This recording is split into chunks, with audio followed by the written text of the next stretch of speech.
Hey guys, how's it going? Will here, and today is finally the day. Today we are going to be building my brand new setup. How long has it been since I built a setup? Like 5 months? This video is long overdue. What's weird is this has been at the top of my to-do list for a pretty long time now. But then again, for me, that's just the way things go usually. So the 3 things I wanted to consider when building this setup were performance, simplicity, and incredible style. I know performance is important, your computer needs to run and stuff like that, but if the setup isn't cartoon hitting your head with a hammer gorgeous, do you remember those? I don't get that. How does that work? It's a cartoon. I am over analyzing this. So I got to work in planning this setup. If you've been watching this channel for a really long time, you may remember when I originally bought the iMac. This was probably one of the first pieces of new tech I've ever bought from Apple. I bought it less than a year ago, so obviously I'm not upgrading yet. I'm going to be talking through as we go, but as of now, let's get on and build this setup. Okay, so this is going to be a pretty horrible thing to have to do. I'm going to have to carry this machine over this hardwood floor into the room where everything's going to go. Wish me luck. Ah! This is horrible. Okay, just going to get it over with as fast as I can.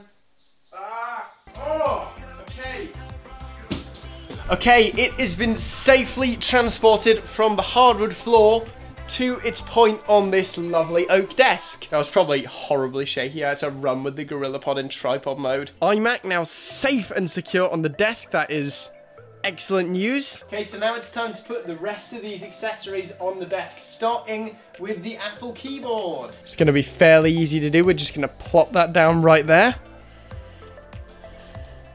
Okay, looking good so far. Just gonna sort that quickly.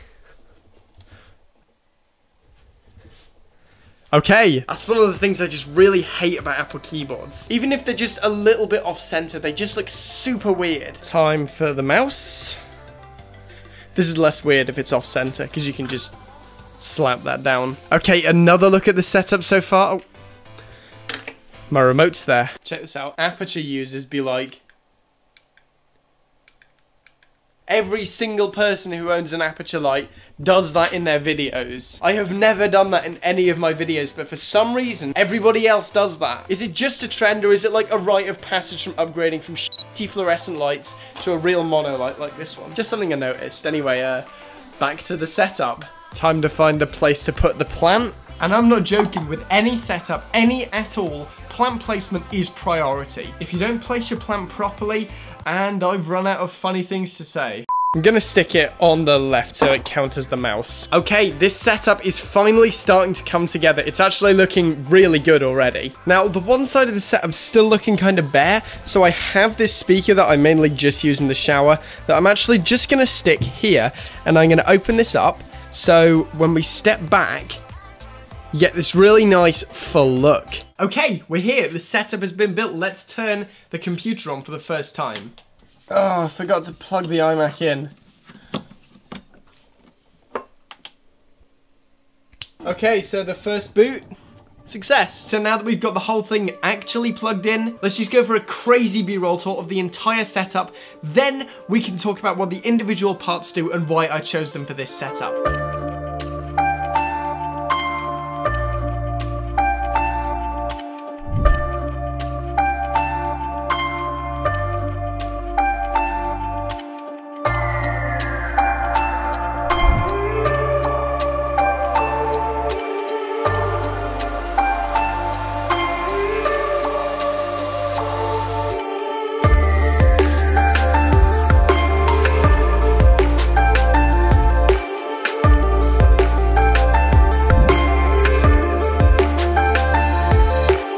Hope you guys enjoyed that little tour. I certainly enjoyed making it. But now I'm going to explain what every single part of this desk is and why I chose that for this specific setup. First of all, we have the middle of the road 27-inch 2017 iMac. Because it's the 2017 release, it is the 5K version. It's got like a 7th gen i7, a Radeon Pro 575, 32 gigabytes of RAM, which I actually upgraded myself, and 1 terabyte of SSD storage. Over the time I've owned this machine, it's never let me down. I've used it on Premiere, Final Cut, After Effects, Photoshop, Lightroom, you name it, I've used it and it all works flawlessly. I remember I bought this iMac right after my MacBook Pro failed on me. I had to decide between another MacBook, a custom built PC, or an iMac. I ruled out the MacBook pretty quickly because I realized the workflow I was putting on these machines couldn't really be handled by a laptop, so that was gone pretty quickly. Then PCs. Now, PCs are great. I love PCs. I use PCs all the time, except for when I'm video editing, which is what I bought this machine for. A lot of the time, it's true, PCs are very much faster than iMacs, but where iMacs are superior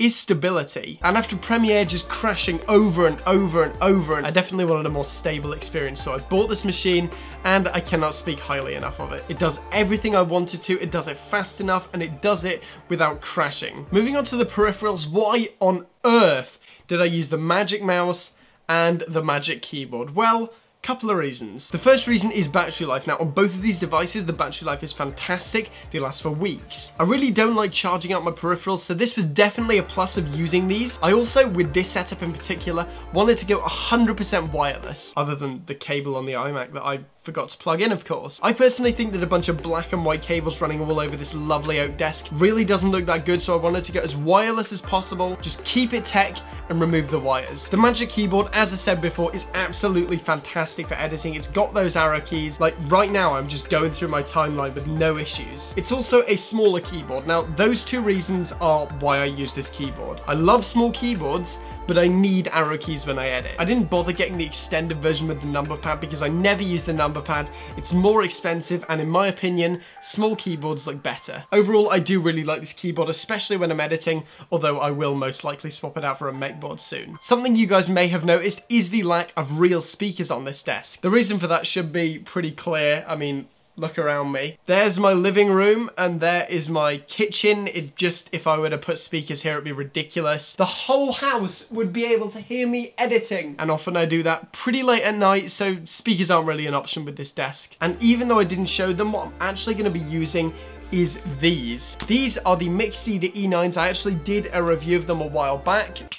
Not only are they super comfortable, sound great, and have fantastic battery life, but they are also ANC. If you don't know what that means, ANC, or active noise cancelling, will basically take the sound from around you, then cut it out completely. I live in the countryside, so it's not that bad, but when you're trying to edit and there's like a tractor driving around outside, these are pretty useful. The only problem is they only come in black, and the rest of the setup's like white and silver. Mixi, if you make another version of these which are white or silver, please do tell me, because I'd love to get my hands on some. Something that does match the theme of this setup though is the BenQ Trevolo S. Now, this is the portable speaker that I put in admittedly for filler. I'm not going to be using it at this desk. In fact, I only really use it in the shower, as I said. But not only does it just look right in that corner, it will also stop me from losing it. So when I do go to use it when I take my showers, I'm not going to be looking for it for like 20 minutes. Finally, with the brand new desk setup, we had to top it off with a splash of color. That color, of course, being green.